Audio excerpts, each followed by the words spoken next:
मुझे ऐसा लगता है कि सब कुछ ही हर हर महादेव है। जब हमने शिव शक्ति की शुरुआत की, एक नए तरीके से शिव शक्ति की शुरुआत हुई, जहाँ पे उस कहानी को हमने कलर्स पे पेश किया, तो वहाँ पे हमारे विष्णु जी ने इतना अच्छा काम किया, तो मुझे लगा कि हम अगर लक्ष्मी नारायण बनाए और कैसे लक्ष्मी नारायण की कहानी, क्यों लक्ष्मी और नारायण, हमने बचपन से देखा है कैलेंडर आर्ट में कि शेषनाग पे विष्णु जी विराज हैं और माता बैठी हैं और लक्ष्मी जी बैठी हैं, उनकी कहानी क्या थी, वो क्यों आए। तो वैसे शिव शक्ति में हमने किया कि तप, त्याग और तांडव की पूरी कहानी बेस्ड थी।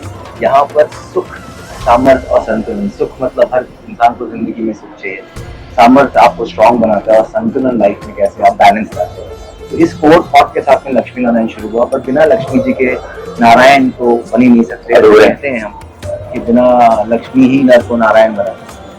तो वैसे लक्ष्मी के लिए शिव्या के साथ में, इनके साथ में मैं पहले काम भी कर चुका हूँ, मैंने उनके ब्लेसिंग की है पहले भी साथ में काम करके। मेरी राधा थी, फिर मेरी सीता थी, अब मेरी लक्ष्मी है। तो ये तो हमेशा से she is a very good friend of mine and she always be this life and so it is boy. तो मुझे लगता है कि ये एज एक्टर्स जो जो करते हैं वो हम सोच सकते हैं, बोल सकते हैं, गाइड कर सकते हैं, but finally actors believe in themselves to get that thing on screen. शुरुआत ही शिव शक्ति के की कहानी से हुई और वहाँ से हमने ये जर्नी स्टार्ट की। और पहली बार मुझे लगा कि हमारी इस यूनिवर्स को अगर हम बड़ा बनाएं, हम कैसे इस दर्शकों को सारे किरदार पसंद है इस कहानी के, तो हम कैसे इस दुनिया को बड़ा बनाएं कि हम पैरेलली बिल्कुल ही एक नई कहानी शुरुआत करें, जहाँ पर कैरेक्टर्स सारे सेम ही हों।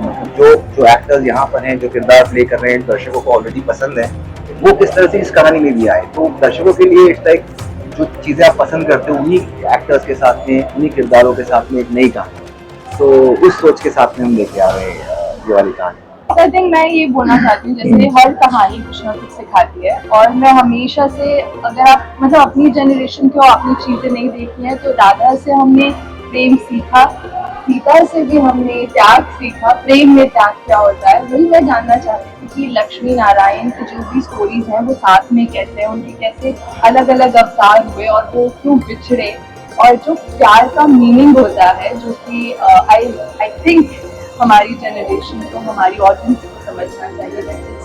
All about unconditional love and making that balance when you are happy, कि जिससे भी आप प्यार करते हैं वो इंसान जहाँ पे भी है, जैसे भी है, खुश है। तो आई थिंक वो चीज़ थोड़ी सी लैकिंग है, जहाँ पे वो उस कहानियों को हम पहुँचाने की कोशिश करते हैं। बिकॉज लक्ष्मी नारायण की कहानी में खास करके क्या है ना, जो हमने शुरुआत किया सोचने का कि हम लक्ष्मी नारायण की कहानी के थ्रू से ये सुख, सामर्थ्य, संतुलन के थॉट को हम किस तरह से दिखाएं।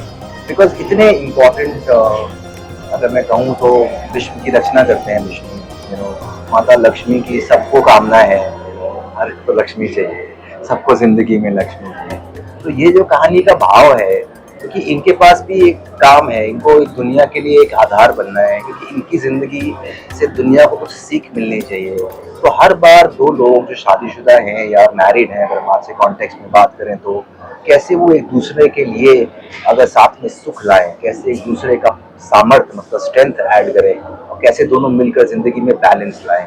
ये इस थॉट पे हमने इस पूरी कहानी को आप तक लेके आ रहे हो। और जितनी भी लक्ष्मी जी और विष्णु जी की कहानियां हैं, सारे अवतारों की, सारे पर्पस, कहीं ना कहीं वो इस थॉट के थ्रू से ही हम दिखाने वाले हैं। मैं भी कुछ दिन पहले सिद्धार्थ सर के साथ बैठा था, वहां से पूछा था सर कि आपको, जैसा भी सर ने बताया ना, हम यूनिकली कुछ दिखाने की ऐसा कोशिश करते हैं कि स्टोरीज वही है लेकिन और खूबसूरती से कैसे दिखा सकते हैं। तो मैंने इनसे वही पूछा, सर आपको आइडियाज आते कहाँ से हैं, आप क्या है कि आप आखिरी मोमेंट में चीजें ऐसी चेंज करते हैं कि हमें भी लगता है ये इतना खूबसूरत कैसे हो गया मतलब, और वो विजन से आता है, वो अनुभव से आता है। तो आई थिंक जिस तरह से पूरी टीम है, अमोल है, सिद्धार्थ है, हमारी पूरी Shanti writing team, VFX, post edit, creative team, Shivpriya, visual presentation, makeup team, sound, every department. I don't think जब तक एक पूरी टीम नहीं बनती तब तक कोई भी चीज़ दर्शकों तक नहीं पहुंच सकती। तो मुझे हमेशा लगता है कि एक great amount of team work है स्वास्थ्य में, एक ग्रेट अमाउंट ऑफ फैमिली का स्पेस है, कि जहाँ पे हम सबकी सोच एक चीज़ पे है कि हम अपनी इन कहानियों को सेलिब्रेट करेंगे, हम उन्हें और अच्छे से पेश करेंगे। तो बचपन से मैंने ना हमेशा कैलेंडर आर्ट में देखा कि विष्णु जी शेषनाग के ऊपर रहते हैं और लक्ष्मी माता पाँव दबाती हैं। तो मेरे को हमेशा लगता था कि क्यों माता पाँव क्यों दबाती हैं, why she sitting on the feet and why she pressing his legs. तो ये क्यूरियोसिटी मेरे अंदर हमेशा से है इन चीज़ों के बारे में कि ये शेषनाग के ऊपर क्यों जाके लेटे हैं, उसके पीछे कहानी क्या है। देखो तो क्षीर सागर है, उसके पीछे कहानी क्या है। तो ये जो क्यूरियोसिटी और ये जो थॉट है, इसमें हर एक चीज़ के पीछे एक कारण है, वो क्यों हुआ, कैसे हुआ, वो सारी चीज़ें हम इस कहानी में दर्शकों को दिखाएंगे। क्योंकि ये ऐसी एस्पेक्ट्स हैं हमारे हिस्ट्री की, अगर मैं कहूँ, हमारे मिथोलॉजी की, अगर हमारे भगवानों की स्टोरीज है। क्योंकि भगवानों की स्टोरी मैं जो अभी तक समझा हूँ वो इसलिए लिखी गई कि इंसान उसको देखकर कुछ समझ सके, कुछ सीख सके, अपनी ज़िंदगी में उसके भाव को इम्प्लीमेंट कर सके। तो उस थॉट के साथ में इस कहानी में एक नयापन होगा, हर चीज़ के पीछे का कारण हमें दिखेगा in a new way of storytelling. I hope you are like it.